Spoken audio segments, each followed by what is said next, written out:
host, Daddy Man.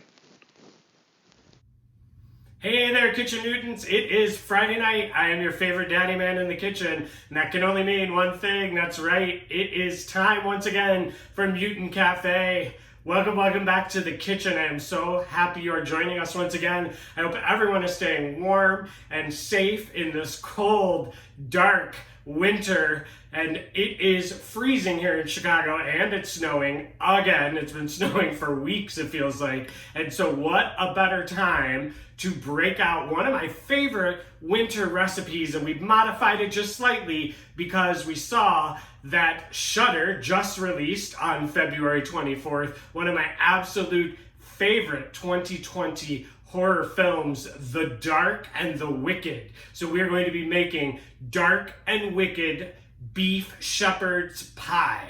Now, it is delicious. It is a fairly traditional shepherd's pie, but we are gonna switch it up just a little bit to make it super dark and super wicked, just like the movie, The Dark and the Wicked. So as we always do, we have a little bit to do. It's not a super hard recipe. Those of you who follow along with me a lot, you're going to recognize most of the techniques in this recipe. And the great thing is, other than boiling the potatoes, it is a one-pot dish. So let's hit those ingredients, and there aren't a lot to make this delicious dish, and you will be done in about 45 minutes or so. So let's go ahead and hit those ingredients. So you are going to need 4 to 6 large russet potatoes. You're gonna, that's the big Idaho potatoes with the harder skin. So you're gonna peel those and you're gonna dice them up into nice, game die kind of size, sugar cube size like that. And I've got mine diced up and peeled. Don't worry about peeling them perfectly. You can still have a little bit of skin. You can see some of my pieces have just a touch of skin on them. Not a big deal. And then because I've done it ahead of time, I've got them in cold water. If you leave them sitting on the counter without the cold water, they're going to release all the gases, and then they're going to turn brown, and they just kind of look yucky.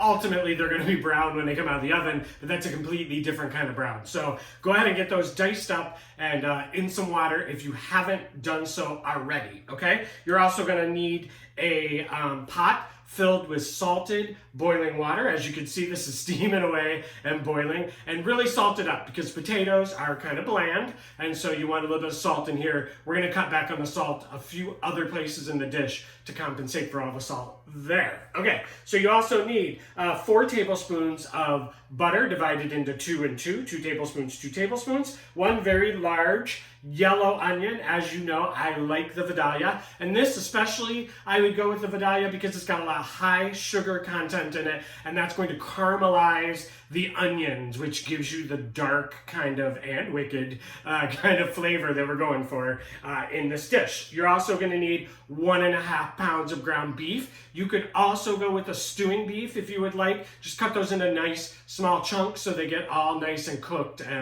when we go through the entire process. As always, pick a good quality ground beef. This is 20-80, 20% fat, 80% beef. You're gonna need 1 tablespoon of flour, which we have here. That's just normal flour, all-purpose flour. We are going to need a 12-ounce can of Guinness, and I would suggest going with Guinness. However, if you have a local stout that you prefer, by all means, just make sure it's a really dark, again, dark and wicked beer. We're gonna go 3 to 5 large carrots. I did not have large carrots at my grocery store, so I'm going with the smaller ones, and I got about 6 or 7 there, just to be sure. The nice thing about the smaller ones is you don't have to do as much cutting, because they're already a little smaller. 4 garlic cloves, and my garlic cloves are huge, so I'm gonna go 2, maybe 3 there. Again, my recipes are all kind of flexible to your taste. If you wanted a little more garlicky, by all means use more garlic. 1 teaspoon of Worcestershire sauce, and we've been using that a lot lately. It definitely has a winter feel. Again, dark, wicked. Everything we're putting in here is a nice, dark, rich flavor. We're gonna go with 1 teaspoon of dried oregano, 1 teaspoon of dried sage, and 1 teaspoon of dried thyme. If you are using fresh, we've talked about this before, you're gonna cut those in about half, I would say. Fresh, not so available for a lot of folks, although at the grocery store you can usually get fresh. We're gonna go about a cup of milk. I've got a cup here just in case my potatoes are thick and I want to thin them out just a little bit, but I'm guessing we're going to use about a half. You need 1 cup, maybe a little heavier. I know this is more of Gruyere cheese. Gruyere cheese, again, has a dark, nutty flavor. That's why we're using the Gruyere. Smells amazing. It's definitely got like a nutty, kind of tangy flavor to it. If you can't find Gruyere, or you're not fond of the kind of pungent, nutty, dark flavor of the Gruyere, by all means, you could use a white cheddar. You could even go Swiss if you wanted to. But again, to keep that dark flavor and nuttiness, we're going to go with the Gruyere. We got 1 cup of frozen peas that are mostly defrosted. Last thing you want to do is have a nice warm dish and throw in something super cold that drops that temperature. You're going to have to cook it a little longer if you do something like that. And then we've got salt and pepper. I believe that is everything except for the Guinness for Daddy Man. There we go. Let's get this Guinness poured, and then we're going to start. So what I've said, and if you've never had a Guinness, one of the best things about Guinness is it's super thick and super dark.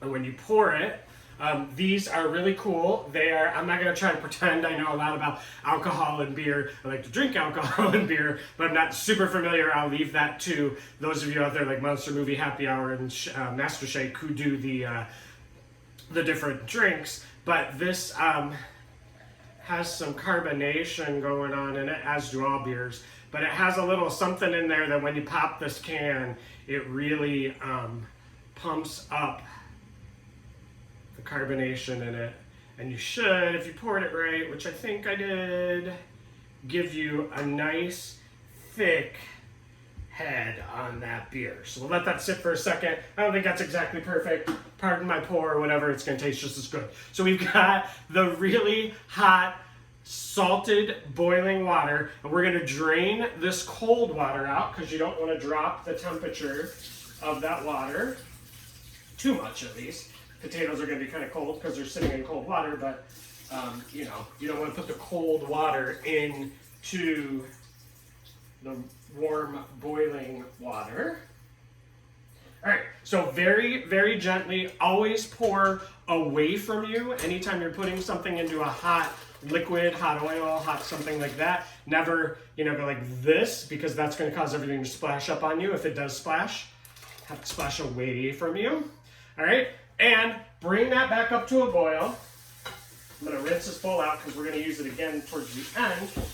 So bring that back up to a boil, and we're going to go about 10 minutes or until they're fork tender. Now, because I did the small little sugar cube kind of size, it should only take about 10 minutes. And I only have 1 burner. You probably have several burners. So I'm going to quickly move this over to my stove and let this boil away while we get going with the actual meat and onion mix for the shepherd's pie. So let me get this over there and I'll be right back. All right, potatoes are boiling away. Again, 10 minutes on that. So now we're gonna go ahead and start with the beef mixture of the dark and wicked shepherd's pie. So first things first, 2 tablespoons in a very hot cast iron skillet over medium high, more towards the high. Okay, we get the beer out of the way, and the best way to get that out of the way, have a nice big drink. All right, let's get that onion. We're gonna cut it in half and get that outer layer peeled off carefully. All right. Put that in the trash bucket or the sink. All right, so outer skin is off. And then instead of dicing this, as we do with a lot of our recipes, what we're gonna do The hard part is done. You cut it in half while it was rolling. Let me get the last of the skin. We've talked about this before. Tight skin is good. That means it's a nice, fresh onion. The looser the skin, that means the more little bubbles are, gas is coming out and releasing those layers of onions. So you're getting an old one when you have loose skin. So let me just get the root end cut off of there. And what we're gonna do is we're gonna take each of these halves and we're gonna cut nice, thick half moons. Okay? So, like that. All right, easy. Carefully getting those fingers out of the way, which is kind of important. If you've seen the movie, you know what I'm talking about. We're gonna be dicing very carefully for the rest of my life after watching The Dark and the Wicked. All right, here we go. Don't, obviously use the root end. So we got the butter all melted away. Oops, let me get my wooden spoon over here. Let's get those onions in the pan. Ooh, nice and hot. That's exactly what we want. Butter smells great, starting to brown up a little bit. Now what we're gonna do is we're gonna quick caramelize these onions. To do a true caramelization of onions, you're looking at maybe about a half an hour. We're not gonna go full caramel dark on these onions, but we are gonna caramelize them a little bit. And what that means is you're bringing out the sugar. Turn this down just a little bit. You're bringing out the sugar of the onions and you're caramelizing. It's not only softening it up like you do when you dice onions, but it's just adding a nice brownness to them. It gives them a nice earthy, almost sweet kind of flavor. And again, that's why we're using my favorite sweet Vidalia onions, because they already have a sweetness to it. We're just enhancing that sweetness. If you can't get a Vidalia onion, when we're getting kind of close to the end of the process here, you could easily throw in about a tablespoon of a nice dark brown sugar or a light brown sugar, and that'll give you a little bit more sweetness. And that's kind of the wicked part to the beer, the sweet onions. It's just delicious. So we're gonna go ahead and break these up. And when I say break up, I mean, pull the individual rings kind of apart. And you're gonna wanna stir these kind of quite often because you don't want them to burn. You want them to brown and caramelize, but not burn.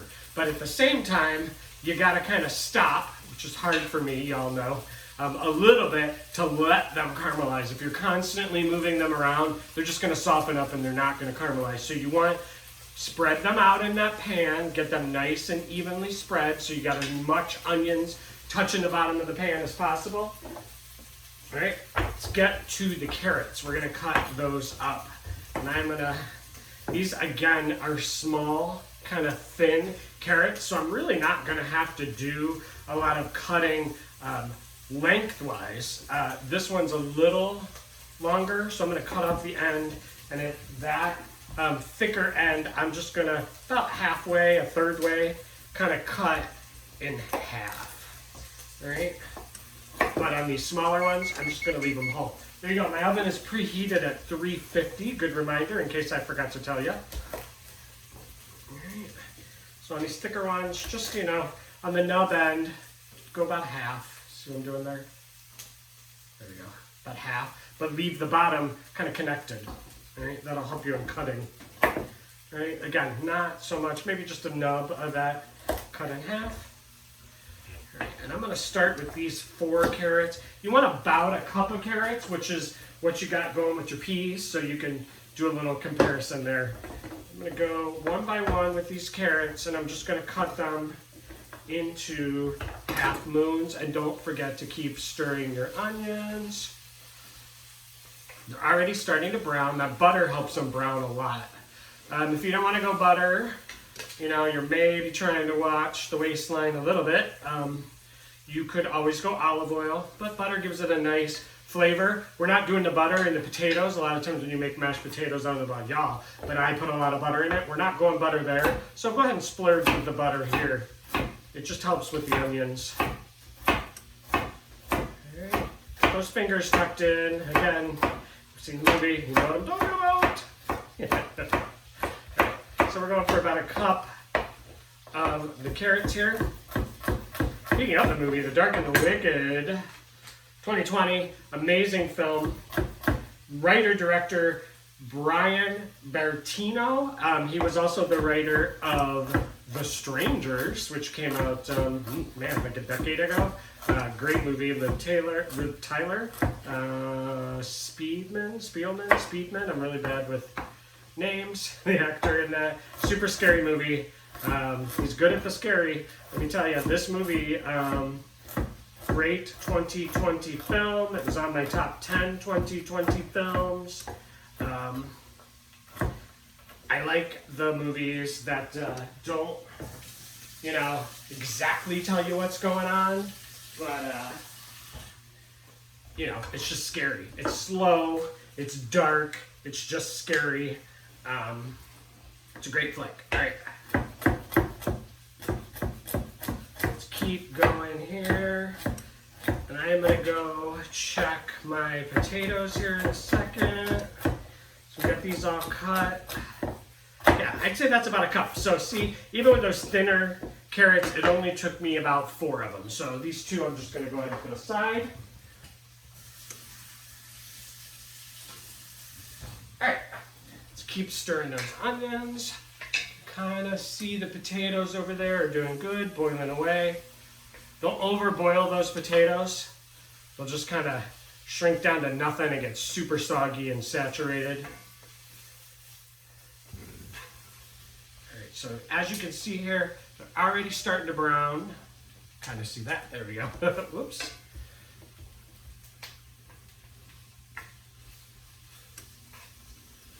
All right, so keep going here.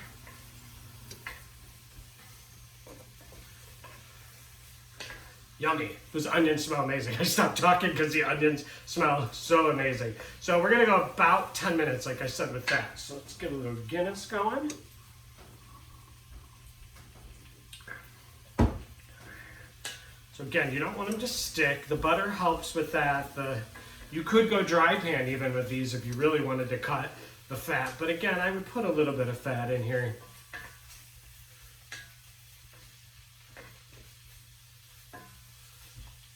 All right, these are looking good. Now, I'm gonna put just a touch of salt. Don't go too much, because if you go too much salt, it's gonna release all the moisture, and that releasing of the moisture is gonna stop them from caramelizing. So just a touch of salt, more for flavor than anything else. And they're caramelizing up nice. Might not take 10 minutes. Cast iron is hot. If you don't have a cast iron, you're going to want to do this in some kind of pan that you can put in the oven, like a skillet that is oven proof. And depending on what kind of pan you're using, cast iron conducts the heat, so it does tend to cook a little faster. So when I say 10 minutes, it may then only end up being, like 8 minutes in the cast iron skillet, but maybe 10 or 12 in a regular skillet. You could do this in a Dutch oven if you wanted. That's what you got. You could put this all in a big casserole dish. If you wanted to go that route, that's fine. Again, taking it away from the one pan, but it's definitely doable. All right. Getting nice here. Let me get that heat back up now that we're getting in. They're definitely shrinking down. About half the size already. Maybe a third. Half might be a little generous. All right. Have a little Guinness. Got some great things coming up this month. This is the first of one of several new episodes in a row, February. And let this be the first place I announce we are the Friday before St. Patrick's Day. We got a great recipe coming up for y'all. I am making, there we go. I am making a Lucky Maniac Irish Lucky Charm cake, and I am doing it live. Now, for those of you who know, I'm not a baker, or if you don't know, I'm not a baker. And trying to bake an entire 3-tier cake, as well as 2 different kinds of icing, plus a crumble, and a glaze, all in 1 hour, all live, all while drinking, because it's St. Patrick's Day, is going to be quite the feat. So you're not going to want to miss that episode. This is a cake that contains in both the cake batter and the decoration Lucky Charms cereal. So you may have seen some different cereal cake recipes. They're super fun. Just, kind of, they look really, really cool. So that's going to be a great episode coming up in the kitchen. My first live episode in quite a while. I think the last one I did was with Addison from the Psycho Ape, which is blowing up, by the way. If you haven't got your Psycho Ape DVD, get out there and get it now, because I keep seeing he has to keep reordering, which is awesome. That's what we like to hear. Independent horror is something we should be supporting, y'all. All right, see, and I'm doing exactly what I said not to do. Stop touching it. All right, so let's get to these garlic cloves, and we just press down to get the skin off of here. And again, these are nice and tight, so you know they're fresh.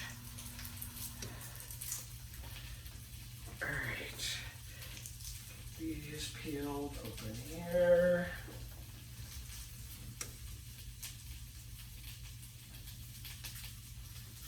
There we go. Get the skin off. And we're just going to do a nice fine dice on these. Wow, the skin is so tight, I can't even. There we go. Get all that skin off so it's nice and clean. All right, we're just going to go with a small dice that way on all the cloves. Get the carrots out of the way. Okay. There we go. So you go a nice slice one way, and then you turn them all 90 degrees, and then go the opposite way, and then just run your knife kind of through it a couple times. Nice big chunks of onions isn't going to hurt anything because you are cooking it.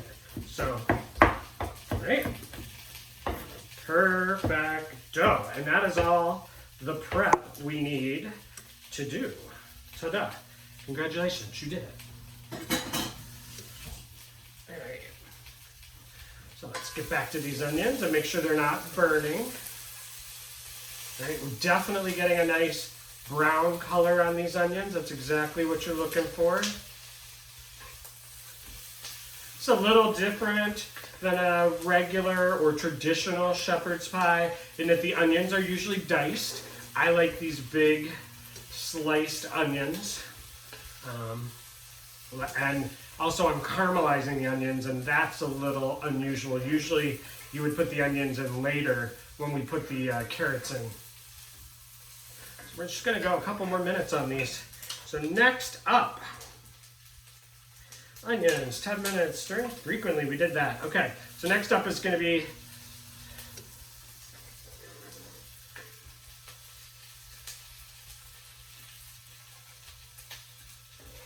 adding the beef. Excuse me, I completely stopped talking because these onions smell so good. And what I'm trying to do is scrape just slightly on the bottom of the pan. It is going to stick just a little bit, but our next step is going to take care of that. And the next step, be opening this can and not having it explode everywhere. Oh.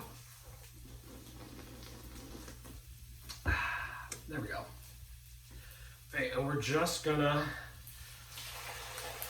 pour the entire 12 ounces. You may have a bottle, it should also be 12 ounces. I didn't even check. This is actually 14 ounces, so I'm just gonna go about 12, and then, hey, the rest goes in the glass. Excuse me. And then what we're gonna do, we've done this before, this is the point where you use the liquid and your wooden spoon, and you kind of just scrape any of the little kind of burnt goodness on the bottom, off the bottom, and that's adding to that yum, rich, dark, brown flavor. And we're gonna put the beef in.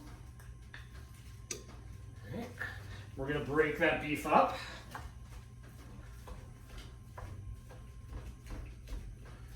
All right. And what's gonna happen is that beer is gonna start cooking this beef. right, so just break it up. And by the way, that beer was fairly room temperature. It still had a little bit of cold in it, I could tell. But you may want to, when you're getting your ingredients ready, just kind of make sure that beer's out of the refrigerator. You don't want ice cold because, again, ice cold beer into this pan is going to drastically reduce the temperature of the pan, and it's going to take longer to cook. But this beef is already cooking. A little bit of salt and pepper. Okay. There we go. Yum. Beef is already cooking up. And we're not going to have to cook this beef very much because it is going in the oven. You don't want to overcook the beef. I like my beef slightly rare, and that's where it comes to be very important that you get good quality beef that you trust. All right, don't be buying the beef that they just marked on special because it's been sitting in the case all week. In fact, if you can, have your butcher grind this beef up for you, or beef it at home. Grind it at home if you have a grinder. Beef it at home. All right. So next, we're gonna go, because that's already, I would say, about as cooked as I want to go right now, because it's going to keep cooking for a couple minutes while we put in the carrots.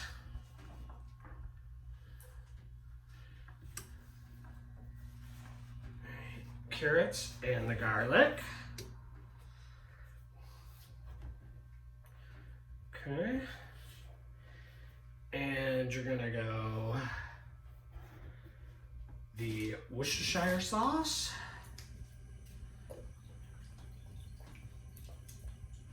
I eyeballed that. It's supposed to be about a teaspoon. Salt and pepper. I go heavy on the pepper, and this is fresh cracked black pepper. A bit of salt. Sea salt is what I'm using here. And your flour. And kind of try to sprinkle your flour. Don't clump it up as much as you possibly can. I'm going to start with about half the flour, and I'm going to stir this around. Get this heat kicked up because you want this to start boiling. And what that flour is doing is it's thickening that up and kind of making it a nice thick gravy. Right. Yum, yum, yum. So get that all incorporated. And we're just gonna let that simmer for about 5 minutes or so, maybe 10, because what you want to happen is you want those carrots to start getting almost fork tender. Again, this is gonna go in the oven at the end, so they don't need to be perfectly cooked because they're gonna get that 350-degree oven heat. All right, yum. There we go. All right, I'm gonna go just slightly more flour. Don't go too thick right now, but this is really thin. It still feels like a beer and not a gravy. Right. Didn't use the whole thing. I used about 3/4. Give it one more stir.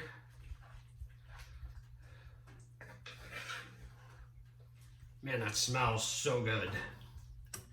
All right, so we're gonna let this simmer on medium-high for about 10 minutes while we take care of, oh, excuse me, I forgot the herbs. Get the herbs in there.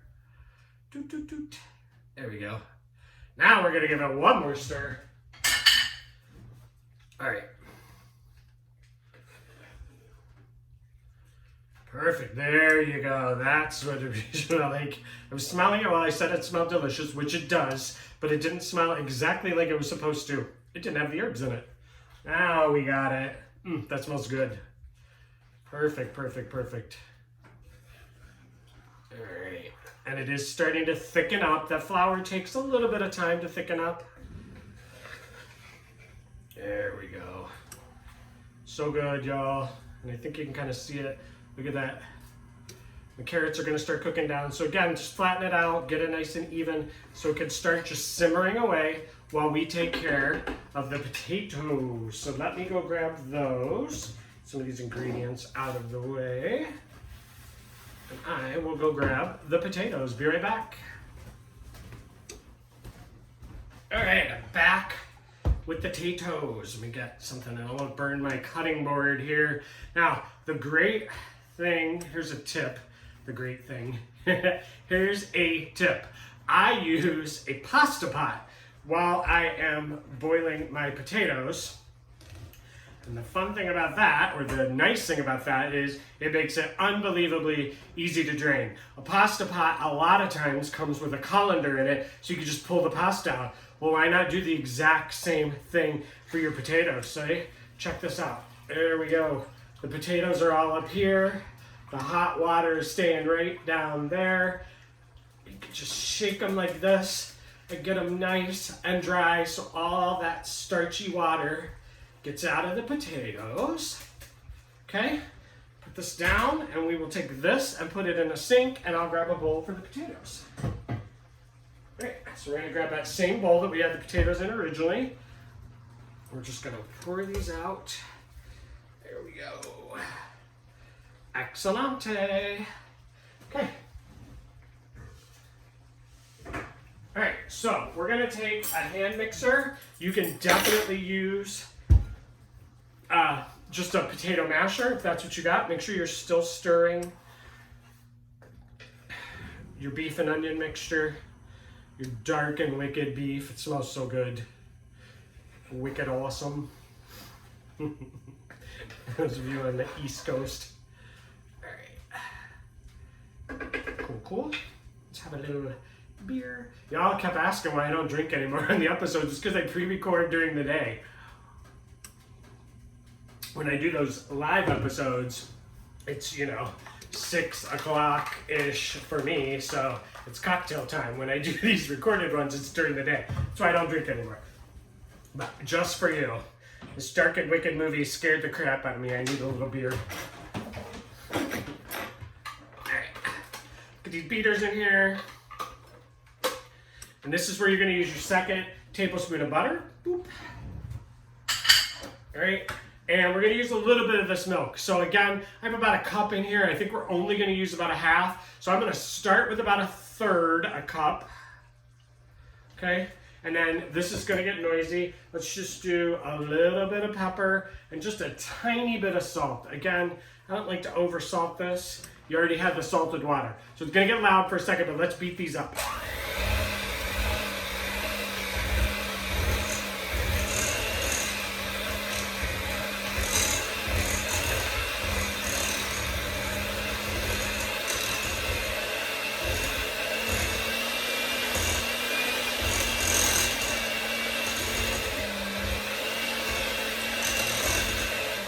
Then take a spoon and just take a second. We're not quite done. We get a nice big spoon. Scrape everything down off the sides because you really want to make sure you get this nice and smooth. And you'll see why I'm saying that. I mean, first of all, who likes lumpy potatoes? I don't know anybody that likes lumpy potatoes. I said that like Aunt Jenna. I don't know anybody. Maybe Aunt Jenna likes lumpy potatoes. I do not. There we go. So let's give these a little more.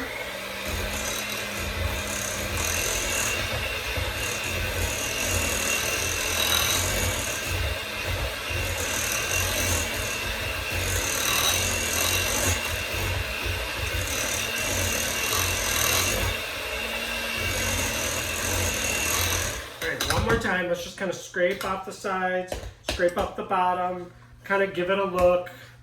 You can also give it just a small taste. Now, these are thicker. I'm gonna go a little salt.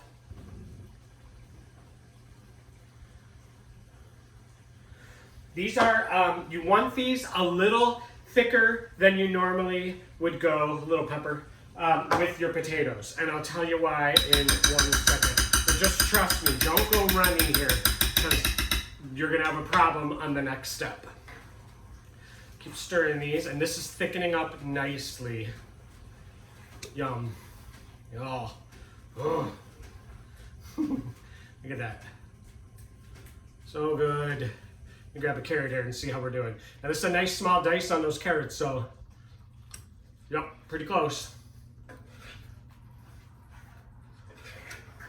And this is at a nice, even simmer / boil. All right, we're gonna go 1 more second here. Just a touch more milk, excuse me.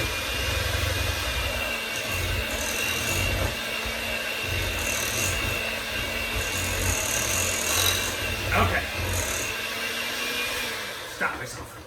All right, we are done with that. There we go.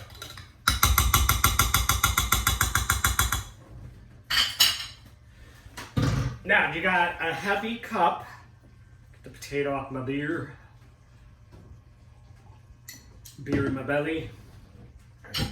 So we got a heavy cup of the Gruyere here. I'm gonna go about 2/3 of that cheese right into the potatoes. Save just a touch. And we're gonna give that a nice stir to incorporate.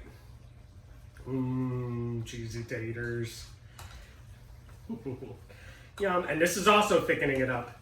But again, you kind of want some thicker potatoes here. You don't want them to be runny, and you'll see why again in 1 second. All right. Just make sure you get those potatoes nice and incorporated. That adds a little bit of salt there too. All right, so we're stirring that cheese in, yummy. We're good there. So now checking this out. It's getting nice and thick, which is what we're looking for. Let me try one more carrot because I think we're pretty close. Yep, pretty close. Yum. Starting to give way, which is exactly what you're looking for. So let me get these potatoes on the side. Now we're gonna use a technique that we've done before. We're gonna take a glass. If you have a piping bag, obviously this is easier. Go ahead and just grab the piping bag. If not, you're gonna use a 1 quart Ziploc baggie. Flip the top under, all right, like that. Put this in the glass and fill this sucker up with these potatoes. Now you may have to do 2 batches on this, no big deal.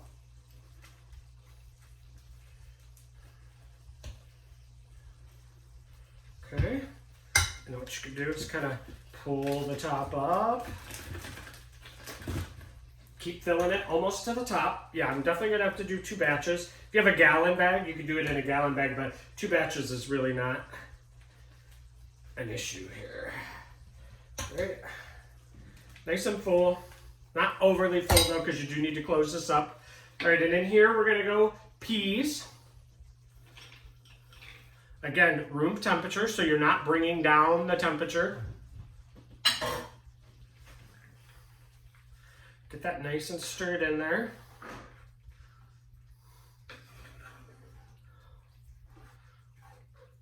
Yum. That's looking delicious. So what I'm gonna do is I'm just gonna even that out. Let me give you a look. See at what we got going on here. There they are. All right. So this is your shepherd's pie filling, nice beef filling. You got your peas and your yummy carrots that are getting all soft and your onions. So what I'm gonna do, let me put this on the board. Because I want you to kind of be able to, yeah, there you go. I want you to be able to see what I'm gonna do. So I'm gonna take this bag that is filled with those potatoes, get it all kind of down. Ziploc it up and be kind of careful because these potatoes are still warm. Cheesy, yummy potatoes. Make sure this is nice and zipped up. Take a pair of scissors and you're gonna take, I have an empty corner here. You can go pretty decent notch out of there. And I bet you some of you can guess what we're gonna do. We're gonna kind of grab here at the top and we're just gonna make nice big piles of potatoes. All right, and I'm going in a little spiral. And go ahead and put a nice big tip. Pull it away like that, all right? Because what that's gonna do is that tip is gonna get really brown when we put it in the oven. All right, and just go ahead. This makes like 6 to 8. So I would make sure you have at least 6 to 8 piles of potatoes. Probably more, ultimately. Okay. I'm probably gonna get 6 on the outer ring, and then probably 2 in the center would be my guess. All right.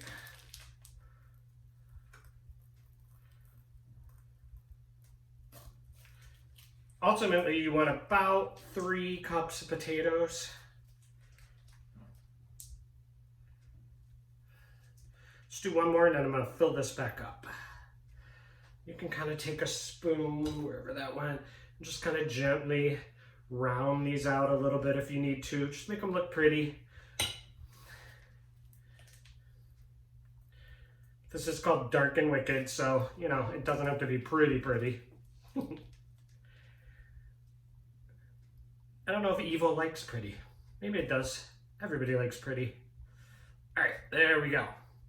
So I definitely got 6 on the outside. I'm probably gonna get 2 on the inside. I'm gonna go smaller ones on the inside. Just make it look nice. What you could do is you could just spread the potatoes all the way out on the top. That's not an issue either, if you don't wanna go all this route and get all fancy. And you may not even use all the potatoes. It really depends on your potato size. Ultimately, you want about 3 cups of mashed potatoes. If you really want to take a shortcut, you can go to your deli that happens to have, you know, sometimes they have those meals that like buy a protein and get 2 sides and they have mashed potatoes. Go ahead and go that way. That cuts this in like half. You don't even have to mess around with potatoes. All right, so get this all in here.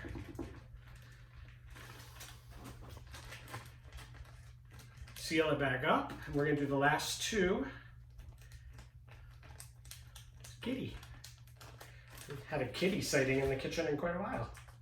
All right, we're gonna go 1 or 2 small ones right in the center. There we go. Now those are gonna get, what I'm gonna do, since I have a little bit of extra, is I'm just gonna go extra high on those, just for drama. Get those points sticking way up, because those points are, like I said, are gonna get it nice and brown and toasted.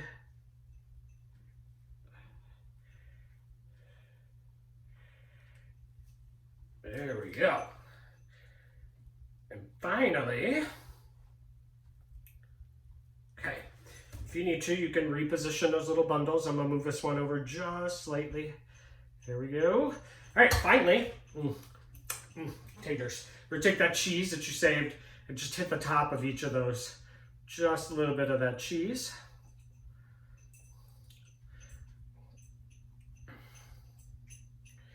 That's also gonna get nice and crusty when it's in the oven. And we're gonna go 350 degrees. Again, hopefully you got yourself preheated if you're cooking along. And we're gonna go about 20 to 30 minutes. I can't say no to potatoes.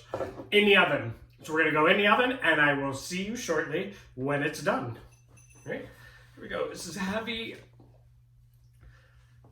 In the oven. Alrighty, so we had about a half an hour in the oven at 350 degrees. For the last 5 minutes, we took it off 350 and went to a high broil. And that high broil gave it that nice little crunchy tops on all those potato mounds. Hopefully you can see that. There we go. And I'm gonna dish this sucker up because it's time to eat. If you notice, I cleaned up a little bit. Never waste of time. You had a half an hour in the oven. Get that kitchen cleaned up. So we're gonna take one of these potato rounds and just kind of pull it to the side just slightly. Get in there in the center. Get some of that yummy stew. Delicious. All right. And then scoop up that final potato goodness. There we go. Get that right on top. Get a little more of the stew off to the side. Oh, so good. You could always put a little more cheese on here, but I don't know that I would. Oh, so good. Man, I wish you could smell that. I say it all the time. I'm gonna make $1 million with a smell-o-vision or smell tube or something like that. And there we have it. That is your dark and wicked shepherd's pie inspired by the movie The Dark and the Wicked, which is on Shudder right now. I hope, I don't know, I'm fixing my hat. I hope you enjoyed this dish. It's so easy, it's so delicious, spooky, and so good. It is dark and scary and delicious. I hope you enjoy it. and I will see you again next week. Get over there and watch that movie, all right? It is The Dark and Wicked, and it is by writer and director, let me say it one more time, Brian Bertino, and it is a amazing movie. It's on Shudder right now. It inspired the shepherd's pie. Enjoy the shepherd's pie. Enjoy your tweet-alongs tonight or whenever you're watching this, and I'll see you guys next week. Thank you so much for joining us again, and enjoy the shepherd's pie.